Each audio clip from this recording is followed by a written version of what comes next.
Bonjour à tous, je vous souhaite la bienvenue à cette table ronde Théo Jacob. Nous avons le grand plaisir aujourd'hui d'accueillir deux expertes en la matière d'aménagement d'espace de travail. Il s'agit de Tina Burger, qui est responsable pour les projets de Vitra Suisse romande, donc pour les projets en Suisse romande, et de Cécile Aubrier, qui est consulting et planning studio pour les pays francophones. Nous les recevons aujourd'hui sur le campus Vitra de Weil am Rhein, qui est un endroit très inspirant pour le thème dont nous avons à débattre aujourd'hui.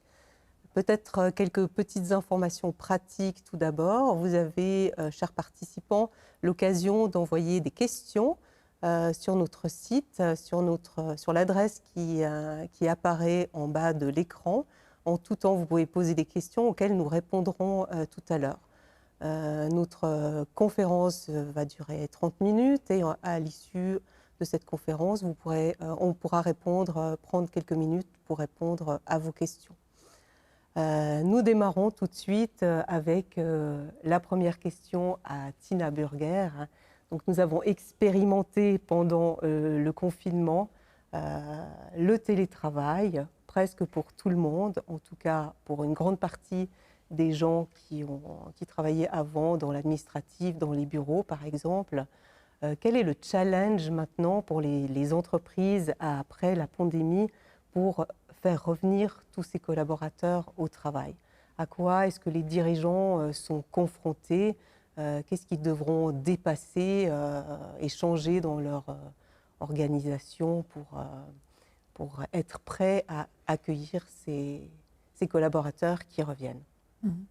Bon, la question, elle est très large, donc je vais essayer de recommencer un tout petit peu avec cette situation que nous affrontons aujourd'hui. C'est-à-dire que, comme tu as dit correctement, nous sommes encore obligés, déjà par la législation, de travailler un maximum à la maison, d'être que partiellement au bureau, ce qui était donc il y a 15 mois en arrière vraiment une première, parce qu'en Suisse romande, où nous travaillons, nous n'avons pas vraiment cette habitude de travailler à la maison. Il y a quand même, je dirais, 85 à 90% des gens qui travaillent vraiment au bureau, à un poste de travail bien attitré au bureau. Et donc, quand la pandémie a commencé, tout d'un coup, le challenge était énorme parce que d'un jour au lendemain, on était obligé, enfin, les entreprises étaient obligées à changer leur fusil d'épaule, puis mettre tout le monde en home office. Et donc, un challenge énorme pour les départements IT, pour les départements de ressources humaines, qui ont mis en place des cellules coronavirus, les IT qui étaient obligés d'établir des connexions VPN à la tout va vite, à acquérir des laptops pour que les gens puissent travailler. On a vu dans des plus petites entreprises, les gens partaient avec leurs ordinateurs, avec leurs grands écrans, parce que c'est difficile pour certains métiers aussi de travailler sur un petit laptop. Et pas obligé, comme tu disais correctement, les dirigeants, les cadres dirigeants qui avaient plutôt tendance à voir ces collaborateurs autour d'eux, à les voir tous les jours, à les diriger plutôt à vue qu'à les diriger à distance. Et donc, les entreprises, en tout cas ce que j'ai constaté autour de chez nous, ont montré une adaptation à cette situation extraordinaire, une résilience à cette situation extraordinaire. Et il y a même souvent drivé par des ressources humaines des actions qui se sont mises en place comme les morning cafés, comme des meetings autour d'un lunch, comme des activités du yoga, comme des activités culturelles, certaines entreprises, pour garder ce lien avec l'entreprise et de faire en sorte que le collaborateur ne se sent pas isolé, seul ou évidemment en famille à la maison. C'était évidemment un challenge pour les dirigeants d'essayer réorganiser le travail à distance, effectivement. Et comment, du côté en fait, des collaborateurs, ça a été vécu? Qu'est-ce qu'ils peuvent après en retirer comme expérience de cette durée assez longue de travail à la maison? Alors, c'est une très très bonne question. Et puis, il y a beaucoup de statistiques qui sont déjà circulées sur le web pour dire aujourd'hui quelle était l'expérience à la fois positive et à la fois aussi pas acceptable pour les collaborateurs. Et puis notamment, un constat, vu que les gens n'avaient pas vraiment cette habitude de travailler à la maison, ils ont quand même apprécié qu'ils avaient ce cadre. Bon, je fais abstraction de certains qui avaient les enfants à la maison, ou ma situation personnelle. J'étais dans une pièce et mon mari qui travaillait dans la même pièce. On était tous les deux sur des vidéoconferencing, donc parfois, point de vue bruit, c'était quand même un challenge. Mais mis à part de ça, la concentration à la maison et l'interruption du travail tel qu'on le vit dans une société n'était pas pareil. Donc finalement, on était extrêmement efficace, le travail, vu qu'il n'y avait pas le trafic entre la maison et le lieu de travail. Donc c'était aussi un gain de temps appréciable. Rappelez-vous, il faisait très beau à cette première confinement. Donc on a pu aussi créer cette résilience, entre guillemets, à profiter un tout petit peu de la nature, à se promener. Et puis partiellement, on était aussi en chômage technique, chômage partiel en tout cas pour beaucoup d'entreprises. Et donc voilà, donc ça c'était très apprécié. Par contre, il y avait évidemment aussi des points qui étaient beaucoup moins appréciés.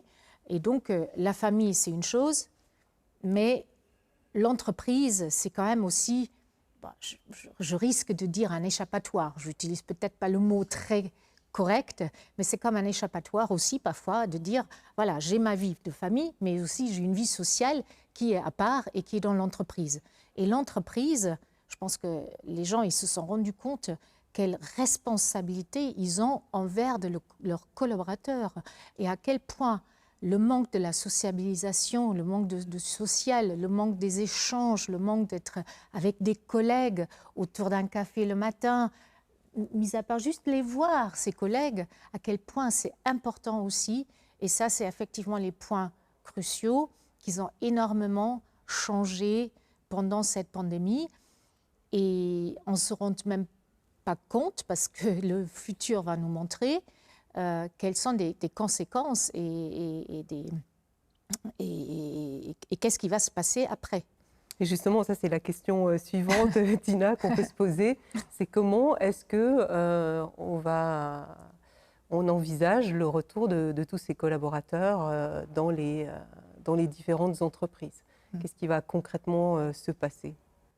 Alors déjà, on espère tous, effectivement, vu qu'aujourd'hui la législation nous permet de revenir au bureau, que les gens vont revenir au bureau. J'ai pas discuté avec un seul patron d'entreprise qui a dit « je veux que les gens restent à la maison ». Tous, des grandes entreprises, des petites entreprises, ils veulent tous revoir les gens, reprendre le chemin vers le bureau, pour sentir les collaborateurs autour d'eux, pour les avoir près d'eux, pour partager, pour échanger et avoir une vie de société normale. Mis à part en Suisse romande, on a aussi cette particularité, mis à part d'autres pays, que nous avons beaucoup de frontaliers qui travaillent ici en Suisse romande et c'est particulier encore parce qu'ils sont obligés de revenir travailler au bureau. On peut difficilement ou très peu de temps les laisser travailler à la maison. Donc pour la égalité des choses, beaucoup d'entreprises font en sorte que les gens reviennent au bureau et qui travaillent au bureau. Néanmoins, à nouveau, les collaborateurs beaucoup de collaborateurs ont émis ce souhait de pouvoir travailler partiellement à la maison. Ce n'est pas forcément des heures fixes, ce n'est pas forcément des jours fixes, mais partiellement 1 à 2 jours de pouvoir travailler. Donc chaque entreprise doit décider dans quel contexte ils se posent, quelles décisions ils vont prendre. Et quand je pars de cette répartition du travail à l'avenir, ça peut être du travail à la maison, au bureau, ou pourquoi pas, qu'on voit dans d'autres pays, et ça commence aussi gentiment à installer en Suisse romande, pourquoi pas de travailler des lieux à part de la maison, proches de la maison, comme des coworking ou comme des hubs installés par les sociétés pour quand même sortir de ce contexte familial et rentrer dans un contexte professionnel. Ça veut dire qu'on ne peut pas tout à fait parler d'un retour à la normale, c'est-à-dire qu'on ne va pas revenir comme on était avant le confinement. On va devoir vraiment adapter les choses et penser différemment. On a parlé beaucoup de télétravail. Est-ce qu'il y a d'autres tendances qui se sont accélérées pendant cette période en fait, de confinement après les réflexions qui ont été faites dans les entreprises? Alors, je pense qu'il est un peu trop tôt de parler de ces tendances et je pense que Cécile tout à l'heure va élaborer un tout petit peu des idées que Vitra est en train de mettre en place pour faciliter et accélérer le retour au bureau. Mais ce que j'ai constaté même déjà avant le Covid, cette typologie de postes de travail individuel pour un travail individuel de concentration, de venir au bureau, va être beaucoup challengé par les collaborateurs. Et déjà, ce qu'on a constaté aussi, aujourd'hui, des endroits qu'ils ont adaptés pour les échanges sociaux, pour des échanges et l'apprentissage et le learning entre collaborateurs, tous ces espaces sont déjà un espace important dans les entreprises. Mais ce n'est pas encore forcément les espaces où on donne la priorité. Aujourd'hui, la priorité et la grande partie d'espace est dédiée aux postes de travail individuels et à côté, vous trouvez des espaces, des échanges, des espaces cafétéria, des espaces de learning, d'accueil et des échanges où les gens sont une diversité de multiples possibilités pour travailler en fonction de l'échange qu'ils ont fait avec les autres.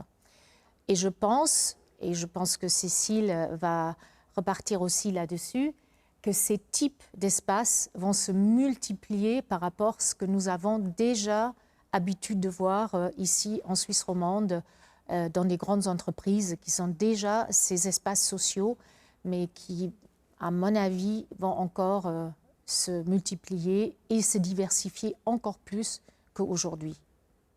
Merci beaucoup Tina pour tes observations.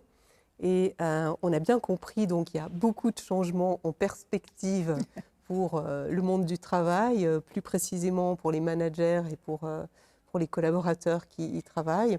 Comment ça se traduit en fait dans l'aménagement, dans l'organisation de l'espace en fait? Alors, c'est évidemment une très bonne question de comprendre en fait comment toutes ces nouvelles observations, comportements vont se traduire physiquement en fait dans l'espace de travail. Et qu'est-ce qu'on va avoir envie de trouver finalement pour ce retour au bureau. C'est un moment, enfin moi j'aimerais vraiment cristalliser le fait que c'est un moment assez unique, assez génial pour tout dirigeant, pour toute entreprise, de repenser en fait ce qu'est son environnement de travail, ce à quoi il sert. Le rôle du bureau est vraiment sous le feu des projecteurs à l'heure actuelle et c'est un moment qui est assez excitant, assez là encore, inhabituel. Et c'est vraiment un moment extrêmement intéressant dans la mesure où, enfin, de manière démocratisée, tout le monde se pose cette question. Du rôle du bureau, de sa qualité, de sa valeur, de son objectif. Ça sert à quoi finalement? Qu'est-ce qu'on y fait au bureau? Donc, on a conscience, et on a, je pense, pris conscience, il y a eu une prise de conscience du rôle quasi social que joue le bureau. Esther Perel nous parlait l'idée que le bureau est un égalisateur, un équaliseur. Voilà, il absorbe comme ça les différences de niveaux sociaux, par exemple. Donc voilà, le bureau et la valeur travail, un vrai rôle social. Le travail est un phénomène social et extrêmement humain. Et là, tous, ensemble, quel que soit le niveau de la pyramide, on en prend parfaitement conscience. Et donc, évidemment, on ne va pas forcément vouloir retrouver un bureau, entre guillemets, classique, avec son assise, etc., qui dit, là, avant tout, travail individuel, productif. Voilà, il y a une vraie, un équilibre différent qui va se jouer dans les environnements futurs. Donc, ce ne sera plus forcément en premier lieu la productivité individuelle, hein, mais on va évidemment avant tout mettre en avant le collectif, le fait de se retrouver, de se reconnecter, d'être ensemble, de créer, de collaborer et d'apprendre, de progresser ensemble. Et c'est vraiment la qualité future et première que devra porter l'espace. On comprend, Cécile, dans tes propos qu'il faut complètement réinventer en fait l'organisation du travail. Et est-ce que, avec ton expérience, tu pourrais partager avec nous quelques conceptions, quelques concepts peut-être que vous mettez en place, peut-être chez Vitra? Oui, alors je peux donner quelques principes, en tous les cas, quelques guides pour comprendre ce qu'on va pouvoir trouver une fois le seuil de l'entreprise passé. Évidemment, ce sont des questions qui nous animent, hein, et dont on est passionné ici chez Vitra. Donc voilà, et on est ravis de pouvoir partager quelques bribes et quelques principes ici avec vous aujourd'hui.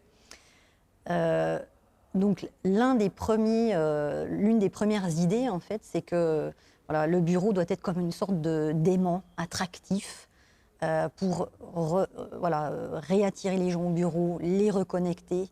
Cette idée d'environnement comme un outil de connexion, de chargeur, de reprendre de l'énergie, c'est quelque chose d'extrêmement important.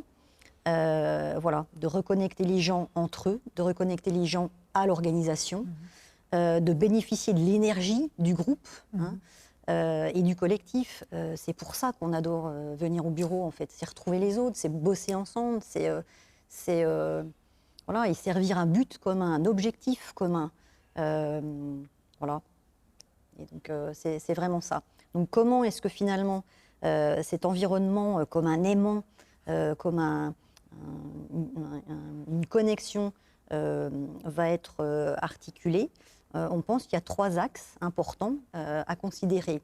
Le premier, l'espace devra absolument faciliter, encourager, et pleinement autoriser toutes les interactions sociales. Hein. Il faut absolument qu'on recrée du lien. Ce lien était distendu pendant tous ces mois où on ne s'est pas vu, ou alors ne serait-ce que digitalement, avec une connexion humaine et donc émotionnelle relativement pauvre, hein, on le sait, par la digitalisation. Donc là, voilà, c'est recréer du lien, retisser le lien social des entreprises, le lien humain entre nous. Donc ça va être évidemment l'objectif premier. Et on sait pertinemment là aussi que le fait de retisser du lien participe à renforcer l'idée de communauté, de pratique et le sentiment d'appartenance des gens à l'entreprise, là encore pour servir une certaine mission et voilà, pouvoir avancer ensemble. Donc premier axe, concevoir les espaces autour de ces interactions sociales pour développer un sentiment de communauté et un sentiment d'appartenance à l'entreprise. Deuxième axe, on devra concevoir l'espace autour de la collaboration. C'est ce pourquoi on revient aussi au bureau, quoi. C'est ce qui nous a manqué cruellement en étant isolés, à distance, comme Tina l'a parfaitement décrit. Donc l'espace devra alors organiser, articuler, orchestrer différents types de collaboration. Voilà, on est là pour travailler ensemble, créer, apprendre tout simplement, faire en sorte que l'espace rende le travail visible sera aussi un enjeu. C'est-à-dire qu'on viendra au bureau pour voir ce qui se faire passe. valoir, oui. Voilà. Donc le fait de rendre le travail visible fera aussi que chacun pourra comprendre aussi ce à quoi il contribue. Le fait de voir ce à quoi je contribue quotidiennement, me permet en fait de me développer, d'apprendre, de grandir et de progresser ensemble en fait. Et on sait pertinemment que c'est par la confrontation des idées, des points de vue, qu'on arrive à faire réellement avancer et progresser un business, une entreprise, une vision et impacter le marché toujours plus. Et enfin, le troisième axe, qui nous tient à cœur, c'est le cas de le dire, c'est que l'espace devra refléter l'identité de l'organisation, de qui elle est, ses valeurs, et pour que aussi chacun et chaque membre de l'organisation puisse se sentir bien, qu'on se sente à ce retour au bureau bien, presque comme chez soi finalement, en toute sécurité, qu'on puisse être authentique, tout simplement en fait, pour pouvoir travailler et repartir pleinement. Donc c'est un peu les trois guides que l'on peut partager de manière simple aujourd'hui. D'accord, alors si on peut faire la synthèse de tes trois axes, on peut retenir peut-être les mots d'appartenance à une société, d'identification forte. On peut retenir aussi l'innovation et l'apprentissage, qui est un élément très important du bureau du travail du futur. Et puis la notion de bien-être qui est quand même de plus en plus important et à relever pour les collaborateurs et l'ensemble des personnes qui travaillent, qui vont travailler dans ces espaces-là. Et comment est-ce que concrètement on arrive à retranscrire ces trois axes principaux dans l'espace? Comment est-ce qu'on va aménager les espaces pour répondre à ces trois besoins, en fait, à ces trois axes? Chez nous, chez Vitra, ce sont des questions et des axes de développement que l'on travaille depuis du coup quelques mois. Et vous n'êtes pas sans savoir que le Club Office va bientôt être découvert. Donc on expérimente, on crée nos propres concepts, que l'on expérimente ensuite en propre. Et donc on a créé le concept du Club Office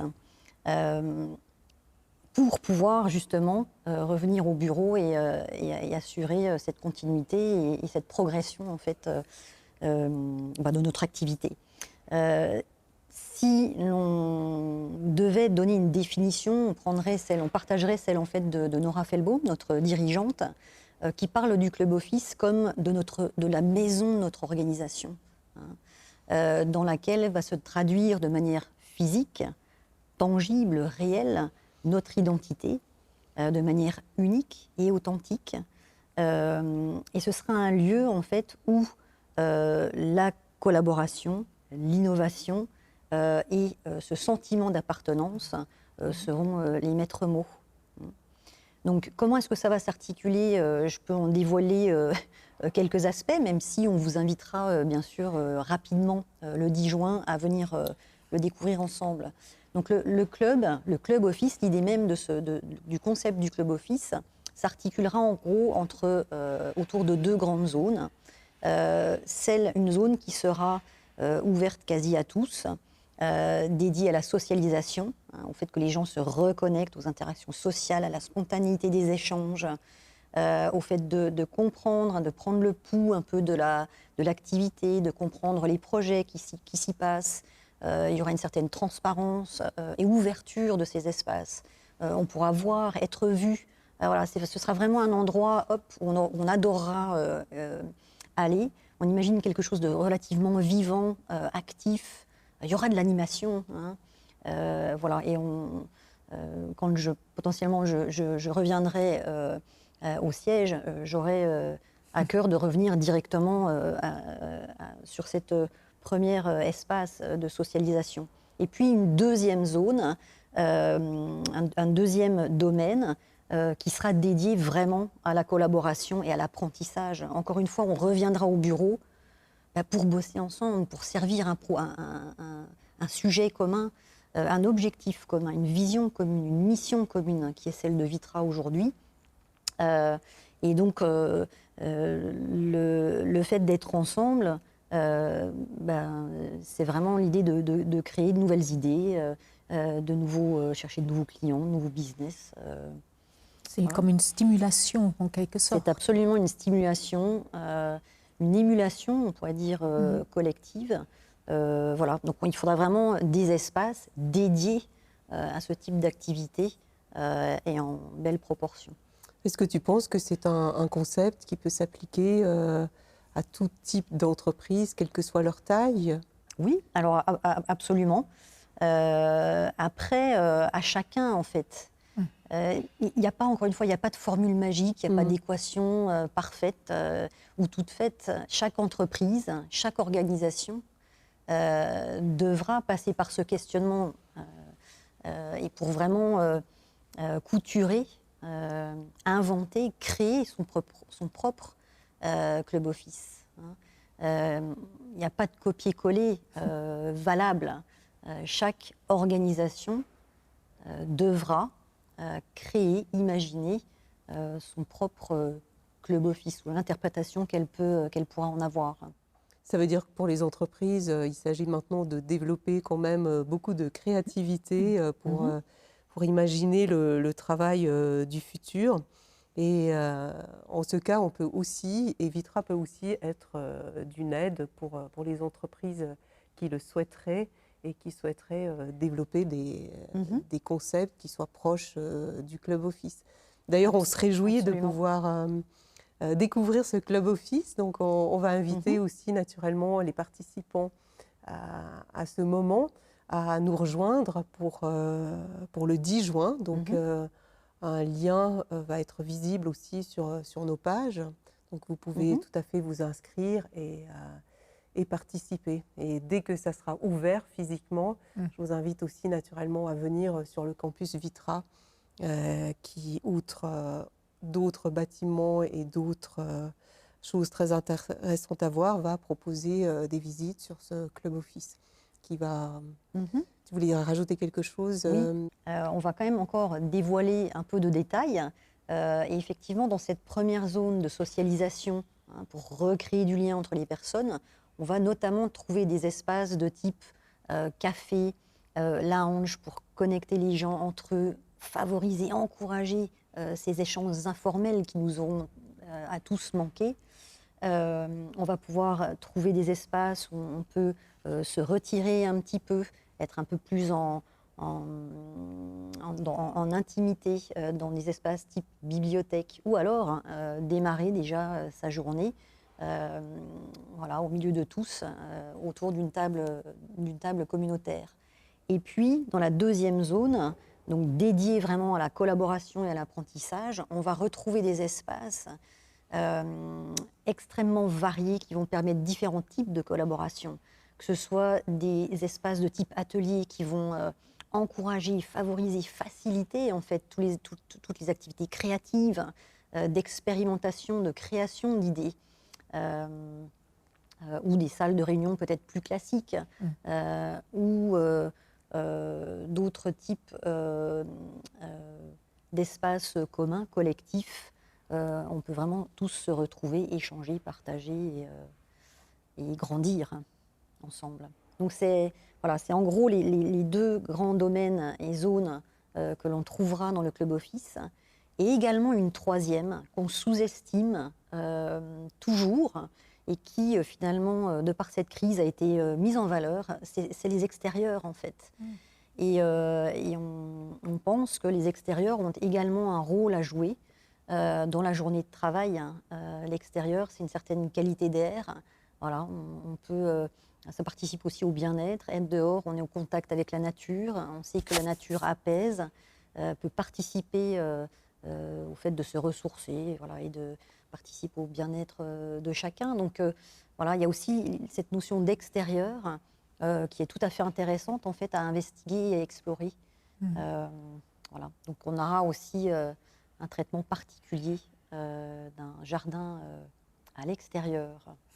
Voilà.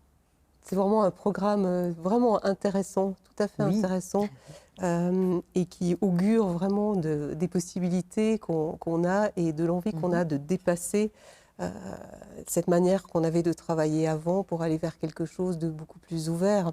Est-ce que tu penses, Cécile, que cette forme de travail beaucoup plus créatif est adaptée à des collaborateurs de différents âges? Absolument. Encore une fois, l'organisation, elle est composée de plusieurs générations, évidemment, et on est tous là pour servir une vision, une mission, un propos commun. Donc, heureusement qu'il y a plusieurs générations au travail, et c'est ça qui a même de génial, c'est-à-dire que c'est par la friction des points de vue, la différence des mentalités qu'on va faire avancer les choses. Si on est tous là autour à partager exactement les mêmes, voilà, les mêmes points de vue et que tout le monde s'aligne un peu en quelque sorte autour d'une sorte de consensus mou, voilà, c'est certainement moins moteur que différents points de vue amenés ensemble, voilà, pour faire progresser l'entreprise, l'activité, le business, les idées. Donc oui, heureusement, et c'est ça qu'il y a de riche, en fait. C'est toute la richesse d'une entreprise. Donc oui, c'est absolument génial et indispensable. Donc chacun aura sa chance finalement Absolument. et de participer à tout ça. Absolument. Je vous remercie, Cécile et Tina. Peut-être qu'on a encore quelques minutes maintenant pour répondre aux questions qui sont arrivées dans l'intervalle des participants. Il y a une question qui revient relativement souvent. C'est notamment quelle est la différence entre un open space flexible, hein, dont on avait l'habitude jusqu'à maintenant, et un club office comme tu l'as décrit, que vous allez expérimenter chez Vitra. Oui. Alors, effectivement, c'est une très bonne question. L'espace ouvert tel qu'on le connaît aujourd'hui, on peut dire, met en avant et est designé, conçu principalement autour de la productivité, on va dire, individuelle, hein, du travail individuel au poste. Or, le club office change cet équilibre et le club office met en avant plutôt le collectif, hein, l'intelligence collective, le fait de la collaboration, le fait de travailler ensemble, puis la productivité individuelle qui, elle, peut être faite, bien sûr, au sein du club office, hein, mais également en dehors. Donc, en fait, c'est vraiment un changement dans la pondération, ou dans l'équilibre qui va être fait entre les espaces alloués à de l'individuel pur attribué et on va dire les espaces et les surfaces attribuées plutôt au collectif, au partage, pour servir le groupe et l'entreprise. Oui, ça, je pense que ça définit clairement la différence qu'il peut y avoir entre les deux. Les gens qui ont posé cette question. Je pense qu'on a un peu de temps encore pour traiter une dernière question qui est arrivée. Effectivement, après la pandémie, ou encore maintenant, puisqu'on n'est pas tout à fait après la pandémie, on s'est aperçu que les entreprises avaient peut-être un petit peu trop d'espace parce qu'elles ont réfléchi à peut-être conserver quelques journées de travail à la maison, en télétravail. Et qu'est-ce qui se passe avec peut-être ces surfaces dont on n'a plus vraiment l'utilité comme bureau proprement dit? Est-ce que ça voudrait dire que les entreprises doivent réduire leur surface de travail, ou est-ce qu'il y a lieu de penser à d'autres choses, d'autres fonctionnalités pour ces espaces? Je pense que Cécile, peut-être je peux répondre ça à va celle-ci. très bien dans ta domaine. Absolument. Donc, en fait, l'idée, c'est que, bien sûr, le travail individuel et les postes attribués, en tous les cas, peuvent être amenés à être moins nombreux et donc libérer de la place pour justement servir le collectif. C'est-à-dire que toute entreprise et organisation va évidemment se poser la question de la réduction de ses surfaces, potentiellement, mais pas seulement. L'idée du bureau, c'est vraiment de servir ce propos du collectif, de la collaboration, de l'apprentissage, du développement des idées et des personnes. Et donc pour faire ça, il faut de l'espace. Pour faire ça, il faut une vraie variété de types d'espaces différents, où on peut apprendre ensemble, où on peut travailler, créer, développer ensemble.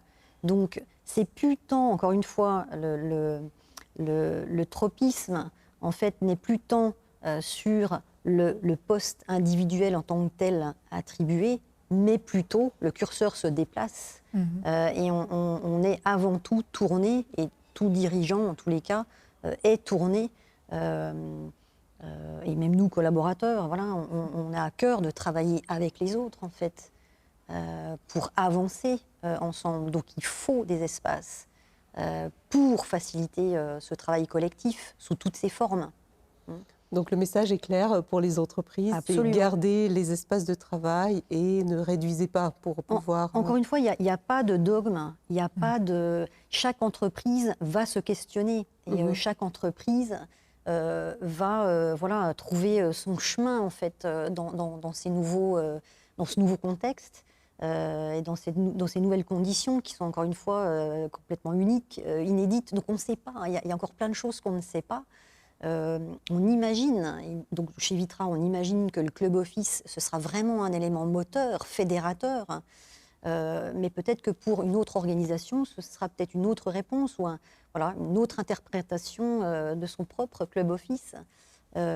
Chaque réponse doit être unique et traitée de manière unique. Donc voilà, ce qu'il y a de génial, c'est que c'est une période géniale, parce que tout est possible. Et c'est ça qu'il y a de chouette. On va peut-être finir sur ces propos de Cécile. Donc c'est une période géniale, c'est ça qu'il faut retenir peut-être. Très intéressante en tout cas. Je vous remercie Cécile et Tina d'avoir participé à cette table ronde de Théo Jacob. Je pense que vos opinions étaient très intéressantes pour nos auditeurs.